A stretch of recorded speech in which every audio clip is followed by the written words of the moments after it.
Everybody to chapter 4, interpersonal perception.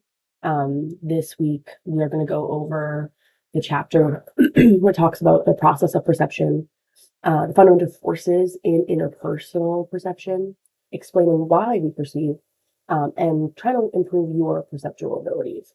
So to start off, let's talk about the process of perception.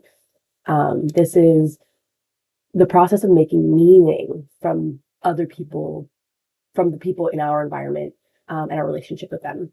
So if you can look at that image of Will Smith slapping Chris Rock at the Oscars, um, I don't know if maybe I just coined this term myself or if it was a term that I heard online.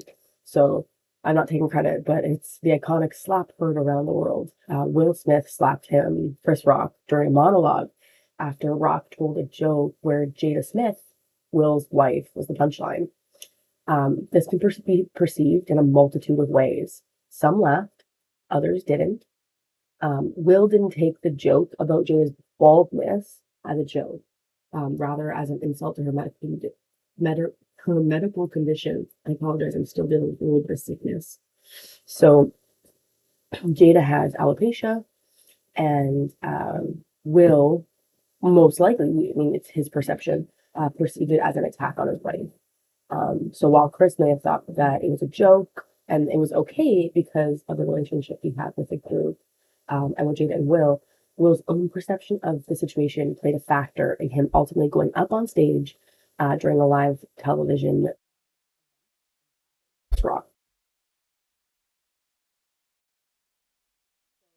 Now that we've talked about Will Smith's slap, and how he may have perceived Chris Rock's joke, let's talk about the process of perception. It occurs in 3 stages.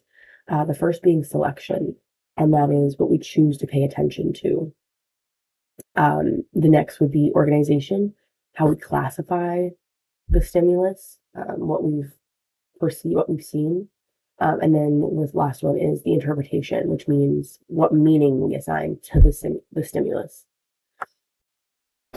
That we have selection. Selection is influenced by several factors. How unusual or unexpected the stimulus is. So, say you see a sketchy person walking towards you on your usual way home. It's unusual or unexpected because you don't usually see them on that route. You might be more hesitant to might feel more comfortable on your walk because it's not something you're used to. That's your perception there. And the second factor is frequency of exposure to the stimulus. So think of repetition. If you're watching a TV show or binging something on Hulu or Netflix and ads come up, and maybe that ad has a jingle, and now all of a sudden you have that jingle stuck in your head. So frequency to the exposure and repetition also influences the perception. And the last is the intensity of the stimulus. So if you're always sitting in a classroom and maybe your teacher has a strong perfume or your desk mate has strong body odor, those are things that are included in like the intensity of the stimulus, that are factors in your perception process. Tool that talks about perception, or it's a video, quick pop culture video of perception. The New Girl one, and Jess, the character of New Girl, has a bad perception of New York City because she had an intense and unusual bad experience during her initial visit. So take a look at that video and continue on into the types of organization. So we've already covered the first step, which is selection. So now we're talking about organization. There are different types. You have physical constructs, role constructs, interaction constructs, and psychological constructs. Physical constructs, think of them as objective appearance things, and even subjective. Do you find them attractive? The objective would be their height, their eye color, their hair color. Maybe you assign role constructs to them. Are they a doctor, a teacher, a mother? For interaction constructs, we're talking about their behaviors. Or are they shy? Are they aggressive? Are they outgoing? Which is thoughts and feelings. Do we perceive a person as angry, insecure, envious, worried? So those are types of organization patterns in the process of perception portion of the process of perception. Um, and this is deciding what it all means to you using your personal experience, your knowledge of the person, and then your relationship with them. Um, do you have a close relationship with the person so you're more willing to see them through rose colored glasses? Or maybe your friends have told you things about them that maybe perceives them in a worse light. So these are influences on interpretation. Communication, like much in life, is not perfect. And there are actually sorry, I apologize, several influences that affect the accuracy of our interpersonal perceptions. One of them being physiological state and traits. So, for example, I'm sick today, right? And that is my physiological state. But that might impact the way that I perceive things because I'm sick. I may be feeling less patient, or I might not have um, the energy to get along with others, for example.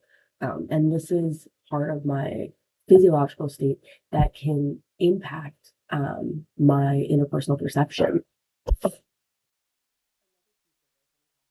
Earlier chapters, culture and co-cultures. We all know, or we've all seen different cultures commingle, and sometimes people do different things in different cultures that would be deemed inappropriate. For example, I come from a European um, immigrant family, and in that part of the Portuguese culture, uh, we talk loud, we talk with our hands, we hug and we kiss on both cheeks when we say hello, and that is appropriate in our culture, but it may not be appropriate in another. So that perception can be unnecessarily influenced, or could influence the accuracy of that perception if you think in your culture that what I did was inappropriate. Meanwhile, I'm doing it because it's what I was taught to do in my culture. So depending on how different cultures do different things, it could impact the way that we interact with each other, and ultimately impact the way that we perceive each other and each other's actions. Social roles or gender roles as well, also impact the accuracy of our interpersonal perceptions. So we talked about it in the gender section of the culture and gender chapter. And social roles in this specific situation is a set of behaviors that are expected of someone in a particular social situation. I always go back to High School Musical, right? It was expected that Troy Bolton was to be a basketball player and only a basketball player, even though he had interests in other things. Um, think of that as like the social role, the social um, hierarchy, so to speak. But this does come up also in the workplace when men and women are often perceived differently in managerial roles, even when their behaviors are similar. Some perceive a man as being powerful and assertive, but if a woman did the same actions, they may be perceived as pushy and aggressive. Um, and that's kind of going into the stereotypes of what we'll talk about a little bit later in this chapter. So to recap for perception, accuracy, like things that influence the accuracy of perception, we're thinking of physiological states and traits, um, culture and co-cultures, and social rules. Now we're talking about additional cues becoming relevant when we form perceptions of people online.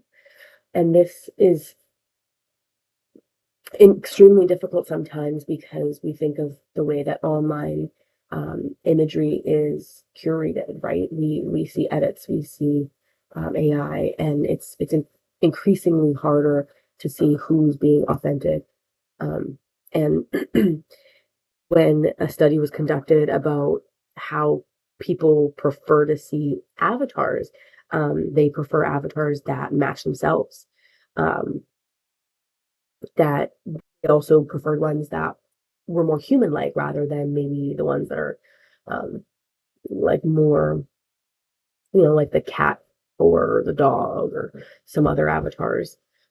So it's something that kind of conflicts with how we talked last week about self-disclosure, and people feel more comfortable disclosing more about themselves online because they feel like they have that separation, that protection. But at the same time, it also gives them that protection to lie about who they are online, um, because they know that they'll get attention more online, at least, than they did in person. So remembering that online perception is often more about what people see than what you say. Moving in to the fundamental forces of interpersonal perception, um, we want to talk about stereotyping first. And I know this got brought up in another chapter. It'll get brought up a lot because it's just part of what communication is, and ups and downs of communication and interpersonal communication. So stereotyping is a three-part process. First, we identify a group we believe someone belongs to. The textbook does a good example of this. It says, we believe you are a redhead. And then you recall a generalization about people in that group. So for this example, redheads have freckles. Um, and that's, again, a generalization. And then the final step is applying that generalization to that person. So because you are a redhead and redheads have freckles, you must have freckles. And that's the simplified way of discussing stereotyping. This shows up a lot in pop culture references. I know I try to make as many pop culture references so we can kind of connect a little bit to something we may see every day. But there was also, and Disney Channel did a really good job with this. There's also this anti-stereotyping type of experience that we see in TV and sitcoms. Um, Not nearly as much as we do with stereotyping, but that's to say, I provided another example in our module week 4, and it's the Sweet Life example of anti-stereotyping. Um, and if anyone has ever not seen The Sweet Life of Zack and Cody, it was a children's show on Disney Channel, and it followed these kids' lives growing up as and living in a hotel. The hotel was owned by the Tiptons. It was called the Tipton Hotel, and the heiress to the Tipton Hotel fortune, her name was London Tipton, and she was Asian. And London Tipton was essentially everything that a stereotypical Asian girl was not.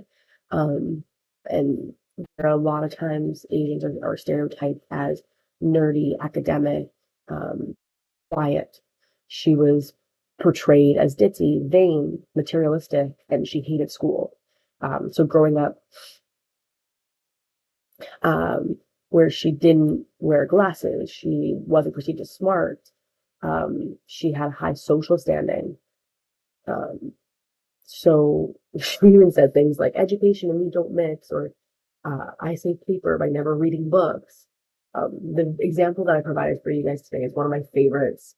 I still say this every once in a while, but London Tipton learns how to drive, and she calls the gear shift a nickname. If you haven't seen it, I don't want to spoil it because it's just a fun first-hand experience. So I'll let you guys watch that video when you think about anti-stereotyping. But also, I urge you to think of maybe how you can see stereotyping in sitcoms or TV shows that you watch today. Um, you've probably heard this expression that your first impression is, or you have to make the best first impression. And that actually has some sort of backing to it. So when we're talking again about some of these fundamental forces, there's something called the primacy effect. And it's our first impression of someone, and that our first impression of someone overshadows any of our later impressions of that person.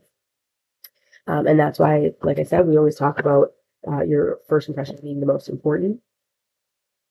But also, according to the recency effect, our most recent impression of someone is more powerful than our earlier impressions. It doesn't necessarily negate the primacy effect. It's just saying that all those middle impressions may be forgotten, but you want to leave a lasting impression. And I know you've probably heard that as well. And then when we talk about our perceptual set, it's just it's that our predispositions or our expectations, they shape the way that we perceive reality. So we only want or expect to see. Segueing from perceptual sets, which we say is only perceiving what we want or expect to perceive, we go into egocentrism, and that is the inability at all to take another person's perspective. So you're consistently thinking that you're the main character, and your perspective is the most elite perspective. That obviously is an issue because it impacts your ability to see a well-rounded view. Also causing issues with well-rounded views is positivity bias. I know there's things called toxic positivity, just like toxic negativity, obviously, or negativity is inherently toxic, some could say. But toxic positivity, if you're consistently looking at information in an overly idealistic way or looking at things through rose-colored glasses, you're not taking into consideration the things that could be an issue, and that could lead you to a lopsided perception. The same could be said for the negativity bias. If we're consistently being pessimistic about the information that we're getting, we're never seeing the positive side of it. And again, that leads to a lopsided, biased perception of something. So this is now going into explaining why we what we perceive. So we're talking about attributions, and that's the explainers of like that we give for our own and other people's behaviors. So this is based on the locus, the stability, and the controllability of some person's actions. So the locus is the location. Is it internal? Is it something happening that we can't see, or is it external, a factor that we can't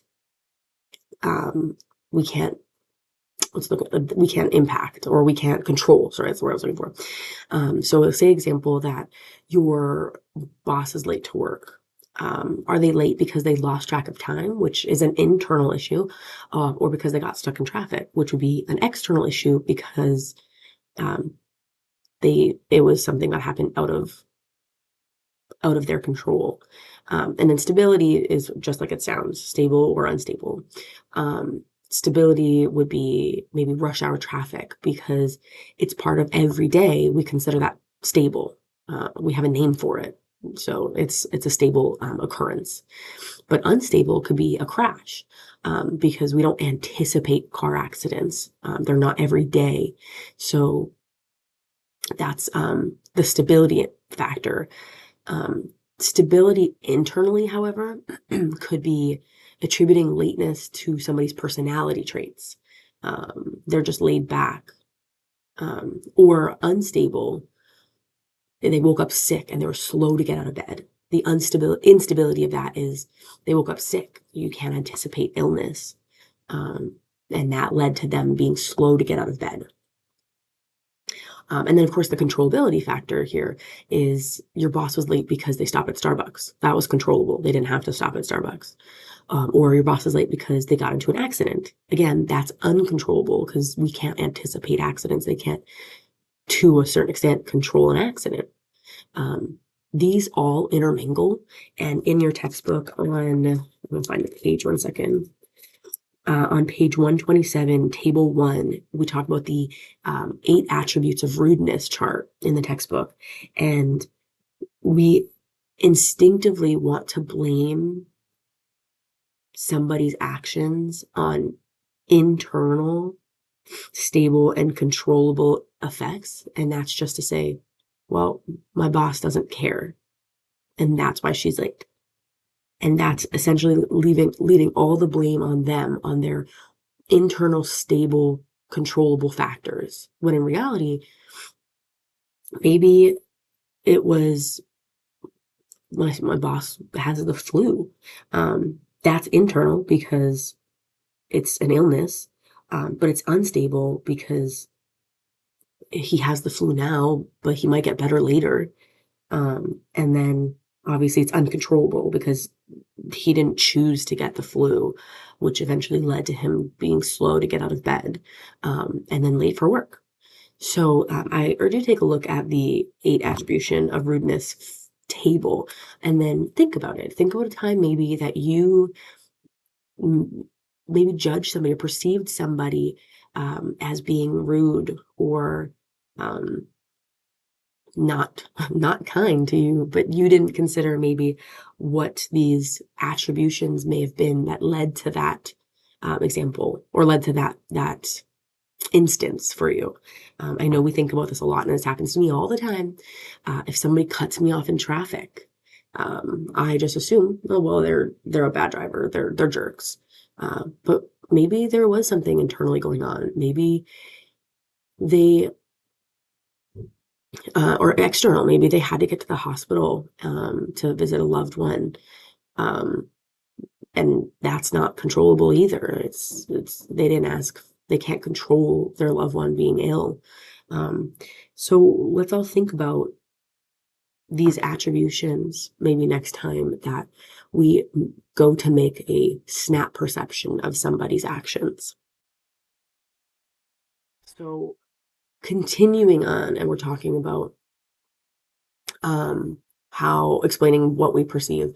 The self-serving bias influences the accuracy of our attributions. So if you were to say my success, if you're talking about your success, right, you might say, well, I earned it. I deserved it. I did the work. I put in the time, and my success is directly correlated to the time and effort I put into it. But on the flip side, if we're talking about our failures, maybe we're quick to blame somebody else for that. It's not our fault. I didn't get enough time on the quiz, or it's not our fault. The instructions weren't clear. Or you get fired from a job. Well, it's not my fault because the boss had it out for me. And this is what we call the self-serving bias. So we're only trying to see ourselves through the best light, and pawn off our failures on somebody else. This ties into the fundamental attribution error, and this is the influence this influences the accuracy of our attributions. I kind of already touched base on this when we went over the locus, stability, and controllability, but other people's behaviors, we say that they're due to internal stable causes only. And so that goes back to my example. In traffic, someone cuts you off and you say they're a jerk, but you're blaming their actions on internal stable attributions and not external unstable factors. This is like sometimes if you don't like an actor because they play a character so well, you attribute them to that character. There is a reading in our module this week, and it's an additional reading about the fundamental attribution error. I urge you to read it. It's great. It's interesting. This is definitely something that I think we can all benefit from. So go ahead and take a read of that as well. That again is under the week 4 module for your additional reading. This over attribution that we're not talking about kind of ties in. You can think it could often get mixed up kind of with stereotyping, but rather than stereotyping, we're identifying one prominent characteristic about a person that we've seen, and then we're attributing most of what that person says to that specific characteristic. The textbook uses a great example of this. Say you know somebody who is an only child, and one day she's being impatient or she's acting selfishly. You might think to yourself, well, that's because she's an only child. She's never had an older sibling to keep her in check, or a younger sibling to keep her in check, or anything along those lines. And that would be an over attribution, right? You're leading all that person's actions on one characteristic about them. You don't even think about other things that could be impacting that person's actions. So think about this as the oversimplification of somebody to their one characteristic. You could say this woman cut you off in traffic, using a lot of traffic examples today. And a lot of people make that stereotype that women can't drive. That is wrong, but it's also an oversimplification or an over attribution to somebody that we're not considering other factors. So all this to say, we have learned a lot about how we can adjust our perceptions. Knowing your perceptions, be mindful, check yourself and your biases. Focus on a multitude of people's characteristics, not just one. And then consider the context in which the communication is happening or in which the situation arises. Did it come from a place of good faith, and because it's critical, you take it personally? So be mindful, and when a situation arises, use the skills that you've now learned from this chapter to make sure that you're giving the person or the conversation or the communication the best perception you can.